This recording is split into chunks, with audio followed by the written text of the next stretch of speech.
All right, hello friends. You ever just like find all your old videos when you're making new videos and get really embarrassed? I just found a video on YouTube of me reading really bad poetry that like from 10 years ago. Anyway, so I'm going to try to keep this video short. It's going to be difficult because we'll be talking about one of my most favorite writers in the world, Amy Hempel. I have assigned you two short stories that are not in your book to start with. That is The Harvest by Amy Hempel and oh my gosh, why am I blanking on the title? Oh, Secret Life. I always just want to say Walter Mitty. The Secret Life of Walter Mitty by James Thurber.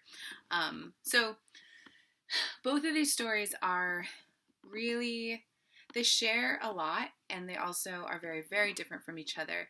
But it's interesting that we're gonna be talking about plot structure in a couple videos from now because for today I'll make the videos like the video will in your course content, the video will be lower than this video. It's the last thing that I want you to look at for the course content today. But it's interesting that we're going to talk about plot structure because both The Harvest and The Secret Life of Walter Mitty defy our traditional plot kind of arc that we're going to talk about. And it's interesting because there's really two plots in both of these stories. There's the external plot that we as the reader are able to sort of piece together. And then there's this like internal plot that very much is happening inside the speaker or character's head. And it's really interesting to think about how that impacts our perception of the story, our perception and understanding of the characters, you know. I'm going to have a lot of discussion questions for you in addition to the ones in the syllabus because these two pieces read together is kind of an interesting experiment in what kind of characters we like and what kind of characters we trust. And I will not give more away, but I will just tell you that most of the time when I teach these together, the story that people like more is not the character that people like more. Okay, so Amy Hempel, The Harvest, one of her most famous short stories. Amy Hempel is a short story writer. As far as I know, she wrote a novella, but a novella is like a very short novel. Mostly she deals in shorter work, and she's a minimalist in that she can sum up the entire context of a character in a sentence. And I'm about to give you that example. What I'd like to do is read through maybe the first two pages with you in this video. We'll see if I can do that before my computer dies. I'm at 11%. Okay, so The Harvest by Amy Hempel. Since we are not in class and we're not able to like really annotate together or really discuss, I think I'll be doing some of that as I read with you. I won't do this every single short story we have, but for this first week, I'd like to do it a little bit because I miss that aspect of teaching, and I want you to have a sort of welcoming entrance into this, especially for my folks who are audio learners, and my folks who are maybe English is your second language. I'm hoping that the audio edition or listening to the audio in addition to reading it will be helpful to you. Okay, so first two pages of The Harvest. The year I began to say vase instead of vase, a man I barely knew nearly accidentally killed me.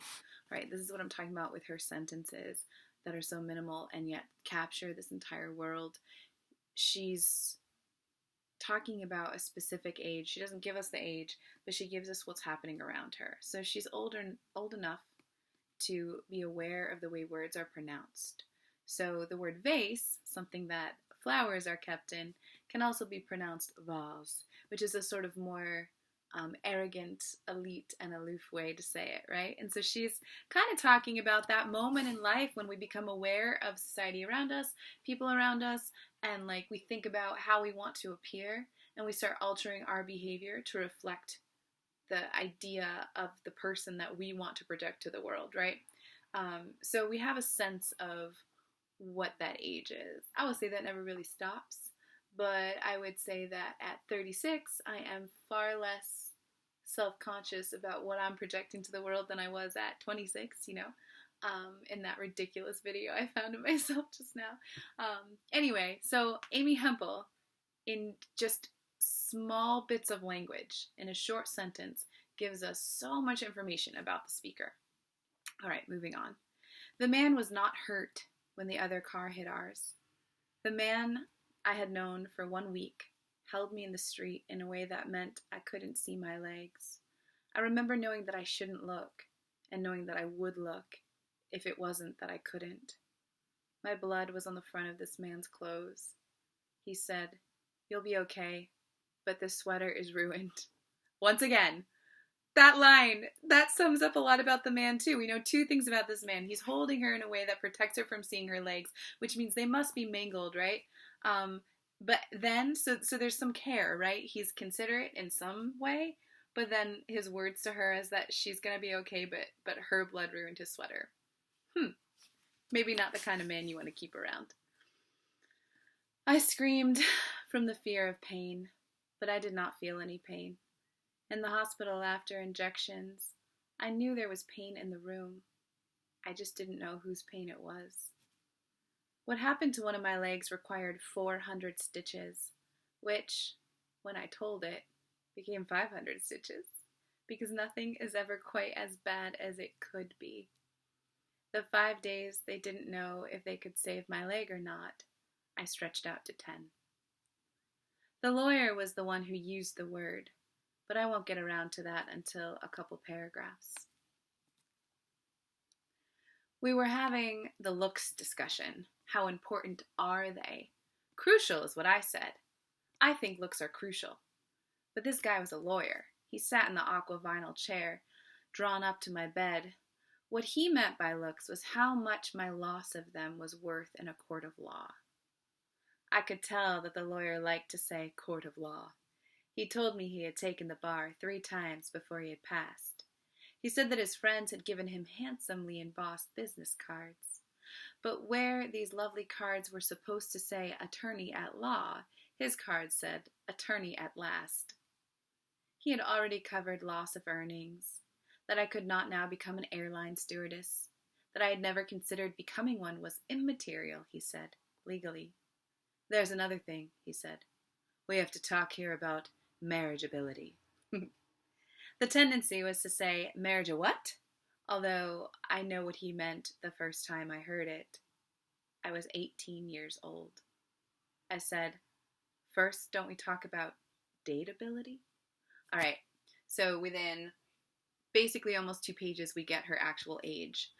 But you could go back to that first sentence, everything we talked about, vase instead of vase, her awareness of the world around her growing, and you know what Hempel is pointing to, the end of adolescence, the beginning of adulthood, that uncertain time between 17 and 21 when the person is becoming this new figure on the horizon of the adult world, right? And yet, she's kind enough as a writer to give us the exact age. And she sandwiches all this experience of the speaker between that first sentence and the exact age. She's just a genius, Amy Hempel.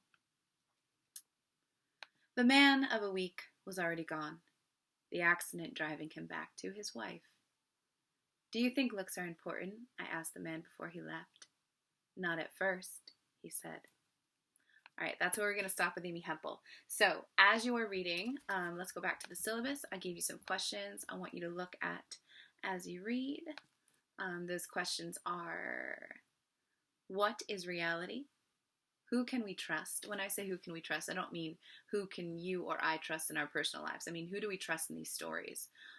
Why or how does the writer use the unreliable narrator? So I want to talk to you about the unreliable narrator. The unreliable narrator is the narrator of a story, whether it's first person like the Harvest is, or there's we'll get to perspective and point of view much later in like 3 weeks, I think.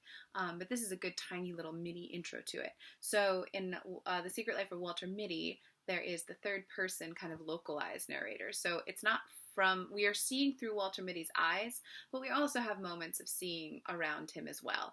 It's not a first person perspective, right? But he's still the narrator. We're still seeing his world through his eyes. And so the unreliable narrator is a phrase we use to describe a speaker or a character through whose point of view we see as the reader, who is also lying to us or is untrustworthy, not because they're unscrupulous or bad or lack character, although sometimes that's the case, but more frequently because their perception of the world cannot be trusted. And so, as you read The Rest of the Harvest, and also as you read Walter Mitty, I want you to ask those questions. Who do you like as a character? Who do you trust as a character? And why? And as you track that, I want you to think about how the character's view of the world shapes your understanding of not just their world in the story, but of them themselves. Okay, and I will throw up some discussion questions around that I'd like you guys to answer. More specifically, though, your writing for this week, just FYI, is going to focus on the transactional theory, Rosenblatt's theory. So you're going to do some writing about one of these stories and express sort of your understanding of how you read the story and how you connected to it through that lens of transactional theory. All right, that's all for that.